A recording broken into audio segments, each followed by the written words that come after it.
We zijn hier op ERS, MBO in Ljouwert en hier zit MBO 3 jaar.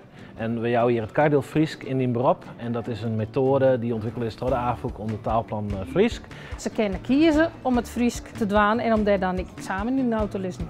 Mooi programma, ik maak praktijkopdrachtjes, zodat het motiveert. Dan kan het ik dicht bij hun eigen beroepsveld houden. En vaak bindt het ook wel Friesend zelf, omdat het gaat hier op ERS vooral om groene opleidings. Dus dat zijn veehouders, hinderfamkes vaak, natuur en recreatie. En die werk je vaak ook in de provincie en die blijven ook in de provincie. Ze komen aan op de Friese arbeidsmarkt en wij weten van de werkjouwers, het hebben we het onderzoek, dat zij het ik een pre vinden dat hun werknemers het Friese ik praten kennen met klanten bij gelijks. Het praktijkdeel dat houdt in dat zij of een vlog meidje, en dat kind mij helpt van de Frieske vlogger als ze dat graag willen.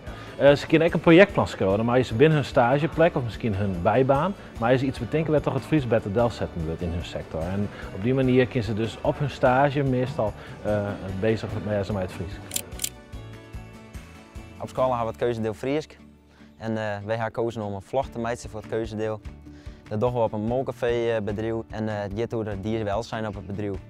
De boeren staan vaak nog wel eens in het negatief daglicht. We willen laten zien dat de boeren hun best doen om het dierwelzijn zo goed mogelijk voor de besten te hebben. We hebben hulp gekregen van de Friese vlogger met het meidje van het script van de vlog.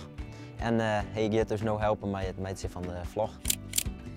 Nadat ze een praktijkdeel die in had, dus een projectplan presenteert of een vlog maken, kunnen ze examen doen. En dat examen dat bestaat uit lezen en hartje, maar ook een stukje schreeuwen en wat mondelinge vaardigheden. En daarmee haal je een diploma op een A1, A2 of een B1 niveau. De toekomst van het Fries hier op het MBO. Op dit moment, alles wat we aanbieden, die Kardeel die zitten vol, die twee groepen. We kennen het Fries ook meer zichtbaar maken in de scholen. Dat is een voornemen. En we willen ook meer doen met taalhouding en dat soort dingen in het vak borgenschip. Dus daar komt een stukje Friesland, Fries, ik woon waarde. En dat is dan voor alle studenten. Fries vind ik een belangrijke taal, omdat ik vind het een mooie taal. Het zit ik in de familie.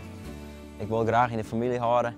En ik vind het belangrijk dat we op school Fries krijgen, zodat de taal blijft bestaan en dat mensen het blijven spreken.